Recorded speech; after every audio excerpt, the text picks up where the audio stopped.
Welcome to Sylvia Stingray. Hey guys, welcome back to my channel. It's me, Sylvia, your Yuri Manhwa translator. Hey guys, good morning. Let me present you the new chapter of I Hope You Are Happy, chapter 1. So, here it is. Let's read the story.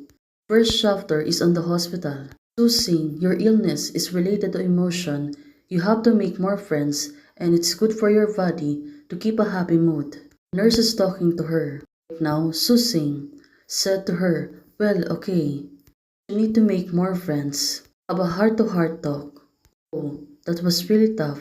Right now, Susing, she was lying on the bed. She was watching. Indeed not. Yes, my mom and the others were too nervous and insisted on upgrading to a double room.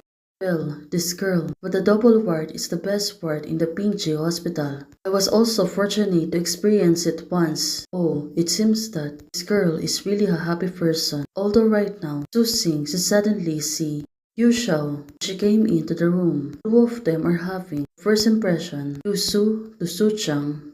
Well, definitely this girl be able to be a good friends. It's special, especially the way she look at me. Forage, hello. Right now, Yushao seems to be enchanted. When Yushao looked over, there was nothing, as if everything was empty and then accepted, except in Shuchan's reflections in the eyes. She blinked 3 times. Right now, Yushao. The second time is tolerance. Turns out she really good memorizing. Sucheng's on that time. Sucheng was looking at her. The third step onto her mind is to save. Oh, definitely. Sushang was really fond on her. Well, looking at her seems to be bubbly. Someone in the ward, I'll hang up first. You shall. Seeing Suchang. You as in for you. Shao as in for Xiao Xiao. Nice to meet you. Ha ha ha.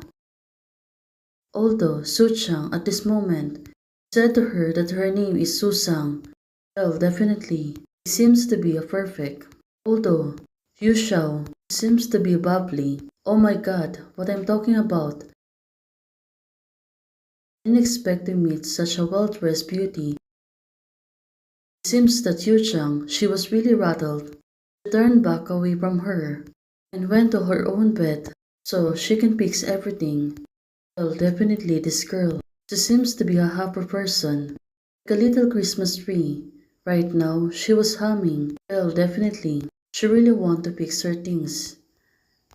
Especially right now. But for Suchang, on the other hand, I found out being hospitalized is actually okay.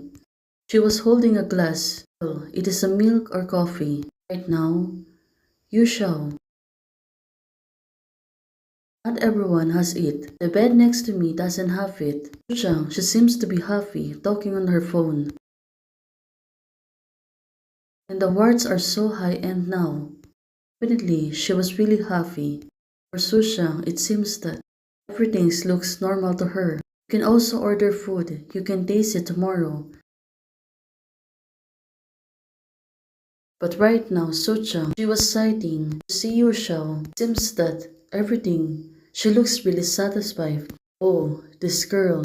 She's really cool and also, she's really a happy person. It's hard to swallow. Suchang said to her. Right now, Yushao, why are you eating so little? Oh, it turns out she has a low appetite. That's why she's eating a small portion. Yushao said, you're already thin. You can eat more. Just drink a water. Stop, it's getting dizzy. The operation. Well, definitely. Yushao, how can this girl in her early 20s, how can she speak like she is old? Yes, she was babbling 8 gossips. Suchang, she really getting angry towards her. Oh, it turns out off.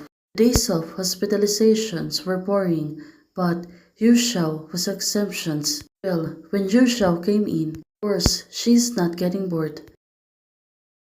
I think it hurts. Do you see those people in the corridor? Drainage tube inserted from the stomach. I really can't stand it. Because it really hurts.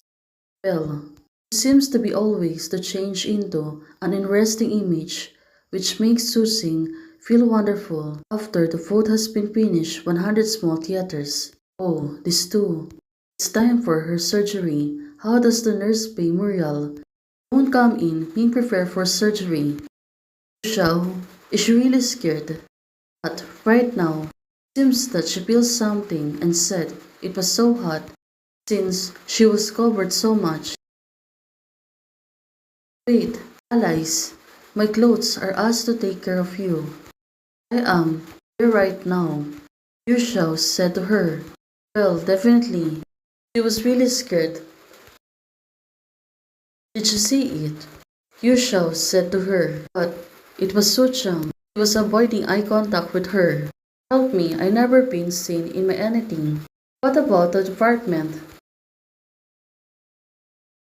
This girl, she was really funny. Although right now, Yu Shao can enter the operating room. Well, definitely, she was really scared and she was alone in there. Right now, everything is getting prepared. God, it's only been a few days. Everything is ready and right now, she's taking the oxygen. On the other hand, in surgery, Zhu Xiao was there. Well, she really needs to. After a few minutes, of course, everything went well. She was looking at Su Chang. She feels really sad, probably.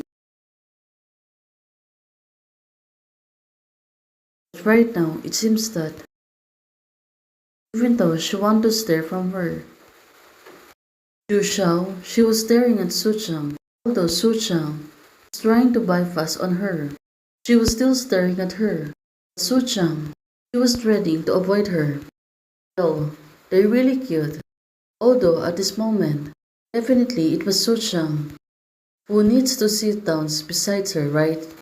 Well, what could be the reactions? Su Chang was holding her phone. Does it hurt? Yu Xiao is asking Su Chang. But at this moment, it seems that Su Chang, she don't want to speak about it. Right now, she's really avoiding her. This laughs needs to end. I saw it or not. Well, definitely, she was really losing her patience. Yu Xiao, she really needs to calm down. Let's talk. Let's add a WeChat. Yu Xiao is asking Su Chang. See on what will happen. She really can easily deceive. Right now, it was Su Chang showing her phone. Since I have to see it all. Right now, Su Chang seems to be happy. Two of them are becoming friends. Hey guys, thanks for watching. If you like the video, please don't forget to like, share, and subscribe. Hey guys, membership is already open. For those who want to support, you can support me by joining the membership or you can directly support me via Ko-Fi. Thank you, bye.